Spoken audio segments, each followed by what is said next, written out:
Hey everyone, Joshua Kirk here with you once again, and now it's time for episode 239 of Album of the Day, in which for today's album review, as you can see by this shirt I'm wearing, I'm going to be reviewing a Yep Rock album.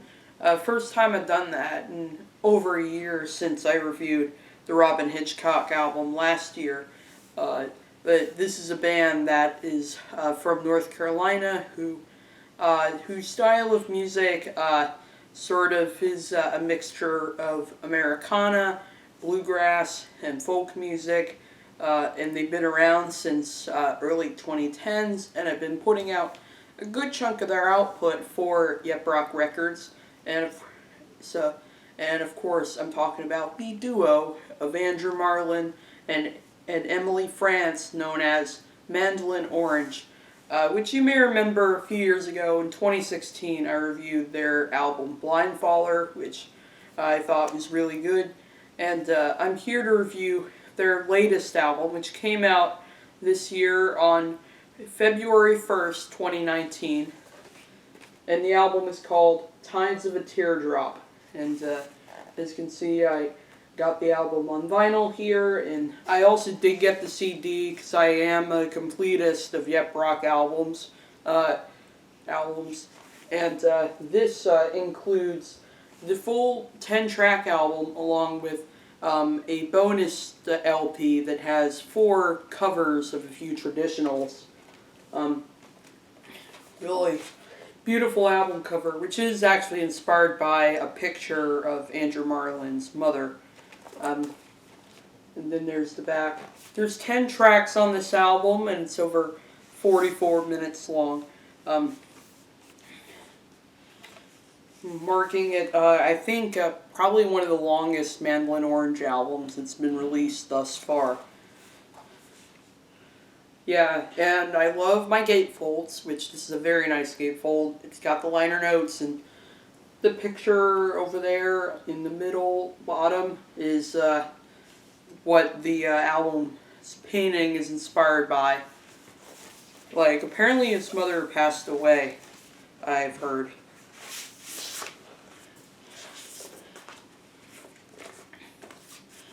And I got really nice colored vinyl here for this record. Here's side A. And then there's side B, which are also credited as side 1 and side 2.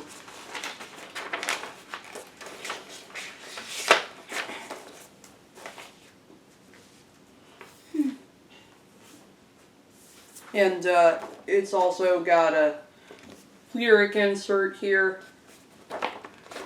The back side also has the thank yous too.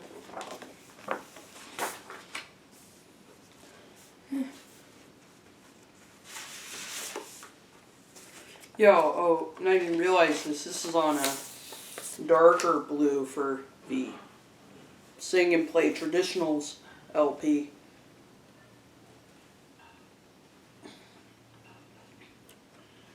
Which, I'm not really familiar with these traditionals, but I've listened to that bonus disc, and they did a good job with those covers.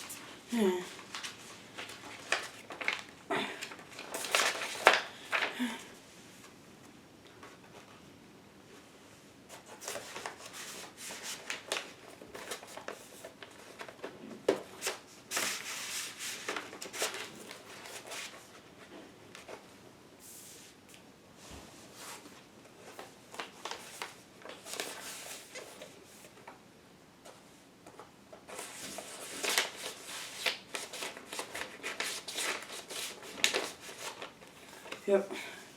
And that's the vinyl packaging for Tides of a Teardrop, the new album by Mandolin Orange. So, Mandolin Orange is a band that I kind of just recently, I think maybe beginning of 2019, I did a revisit when I heard they had a new album coming out. And kind of went back and listened to their Blindfaller album, and I will say it's definitely aged really well since I've reviewed it. And I've kind of come to sort of my opinion of the band's discography overall. For example, their breakout album, Such Jubilee, which came out in 2015, definitely did receive some critical acclaim, even though me personally, I'm not really crazy about that album. I kind of feel like the band was still kind of wearing their influences on their sleeve a little bit.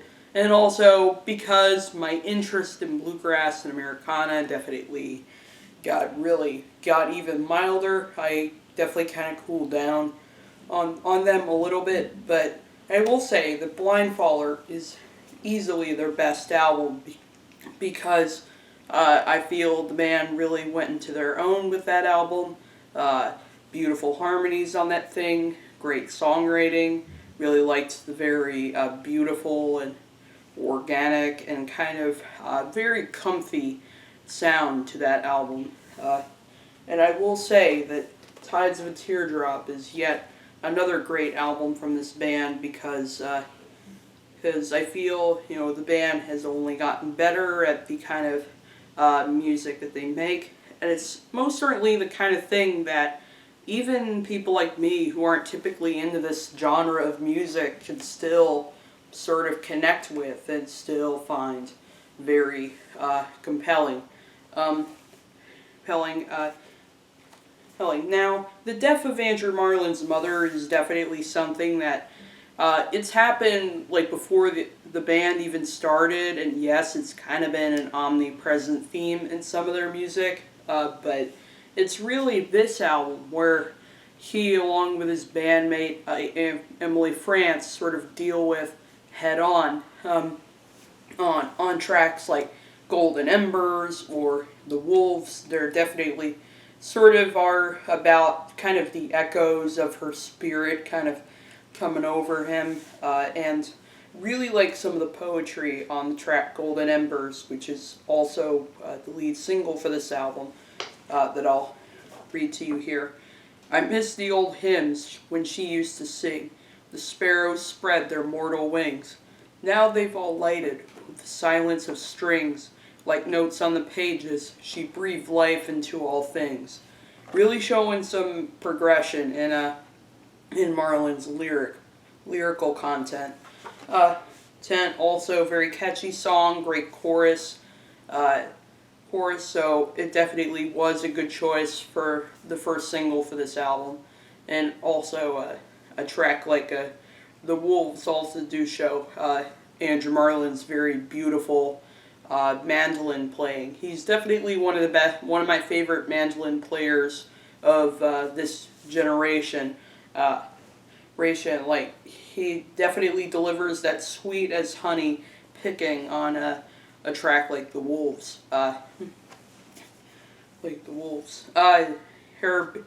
Emily France takes on lead vocal duties on the tracks Into the Sun and Like You Used to. The former being this kind of ballad that features really beautiful kind of dream-like harmonies on it. As well as some pretty melancholy lyrics. Lyrics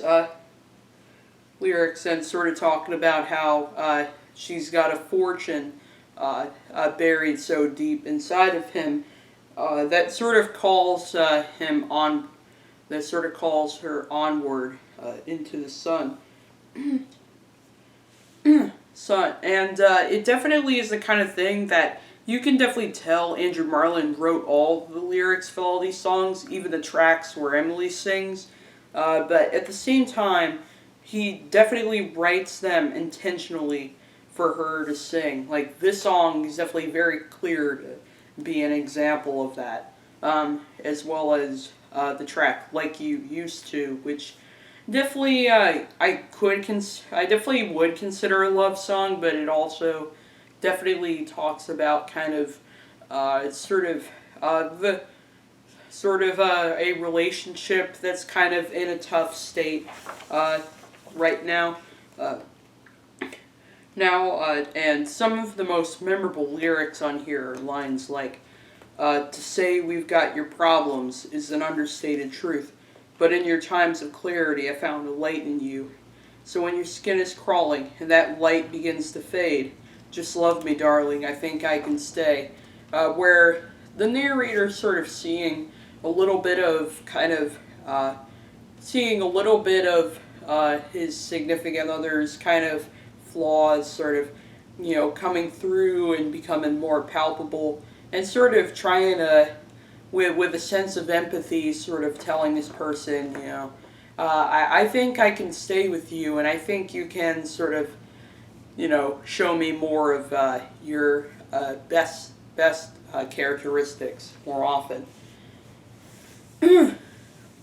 Excuse me. And I also do really like the ending instrumental they deliver on this track with the kind of twangy guitars and gorgeous mandolin playing is definitely very good. And also really nice upright bass and drums that create the rhythm section on this album. You could tell that all these tracks feel like they were recorded without too many overdubs and recorded in a very effortless sort of way. It's clear the band definitely is enjoying themselves in this experience. But my favorite track on here is probably the one song that's probably the most country tinged on the entire album.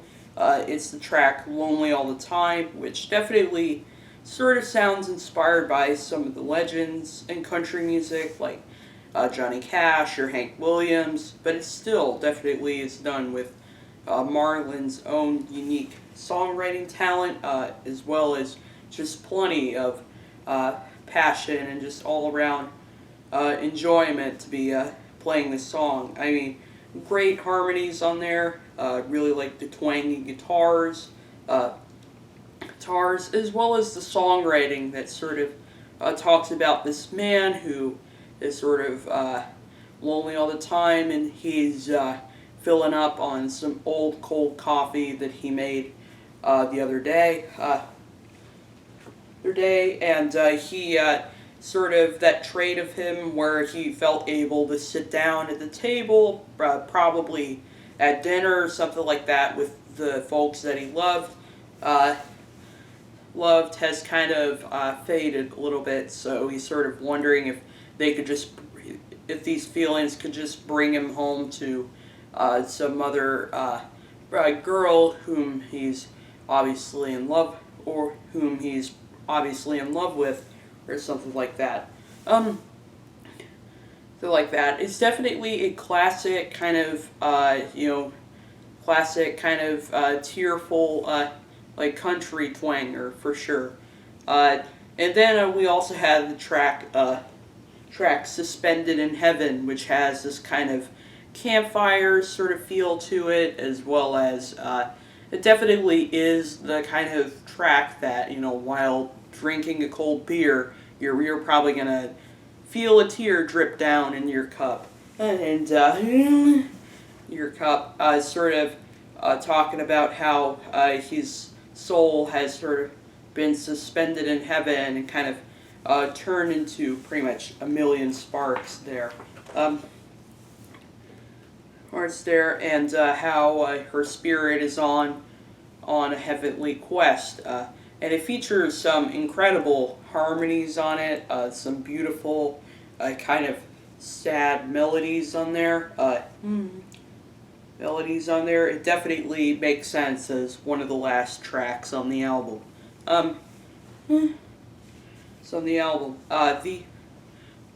Even the track on here that is the slowest song on the album, "When She's Feeling Blue," definitely is anything but boring. In fact, it is a very impactful song thematically, as it is about this relationship where this guy knows this girl who now only makes love to him, or holds him in his arms when she's feeling sad and you're sort of feeling her hitting rock bottom, which is a lot of weight to carry if you're in that relationship. So if you are actually in that kind of relationship, I'm really sorry about that. Um, and the song also features some great instrumental solos in the middle too. Really liked the finger-picked acoustic guitar solo in there. Is definitely one of the best parts of the track. Uh, and definitely one example of me actually kind of liking a song that's a little patience testing, because I do feel like sometimes when a song is that slow, I do find myself it does kind of get lost on me a little bit. Um, the closing track, Time We Made Time, is definitely a track that not only is sort of, uh, that not only is kind of melancholy, as it talks about his mother's ghost, but it also is actually strangely a little unsettling too, in the lyric about uh, her spirit taking you to a place just around the bend where the riotous roam and nothing is sacred, and where broken hearts never mend. So that kind of eerie, sort of noisy instrumental outro towards the end actually kind of makes sense, given what lyrics came before it. And it's not just the band attempting a very awkward experiment. It actually sounds really beautiful with the cymbals and the upright bass kind of shrieking a little bit. It was probably recorded with Emily France doing layers of violins too, and stuff like that. Too. Really beautiful way to close the album. And also, I will say that the instrumental section on the track Golden Embers that kind of creates a little transition for the end of the song also, I think, has a little bit of eeriness to it. So it creates this interesting kind of circular effect without being this concept album that flows into itself. Um, the track "Mother Dear" features one of the most beautiful sort of lyrical symbolisms on the album, where Andrew Marlin sort of likens the ghost of his mother to a deer that's sort of waiting in the fields for him, and also lays out in the road as the highway hums a lullaby and the cars pass by. Lyrically, I think the song is great.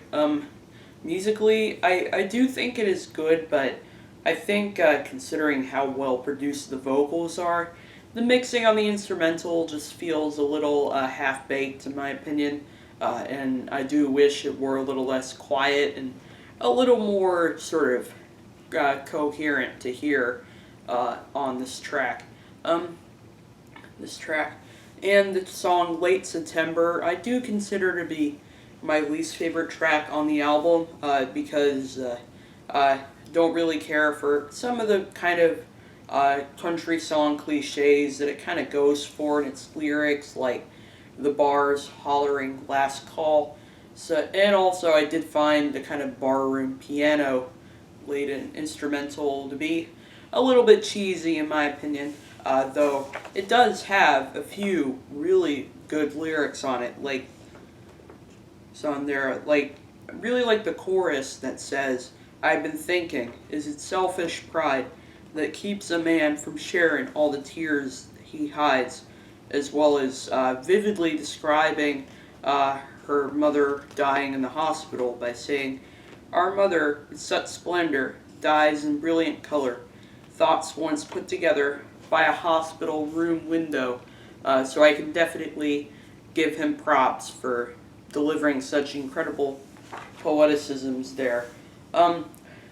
Anyway, shortcomings aside, really loving this album. I definitely think it's Mandolin Orange's second best album in their discography. I still consider Blind Faller to be a little better in my opinion, and I wouldn't necessarily say the band is trying their hands at anything radically new on this new album stylistically, but they definitely are proving that they're still relevant and still delivering some very high quality folk music. Music to those who kind of need that sort of beautiful, sort of comforting music in a time where there's barely any comfort to be found, like in our news and stuff like that. Like that. So I'm news or politics. So I'm feeling a light 8 out of 10 for this new Mandolin Orange record, Tides of a Teardrop. Definitely check out this record, and I'll see you for episode 240.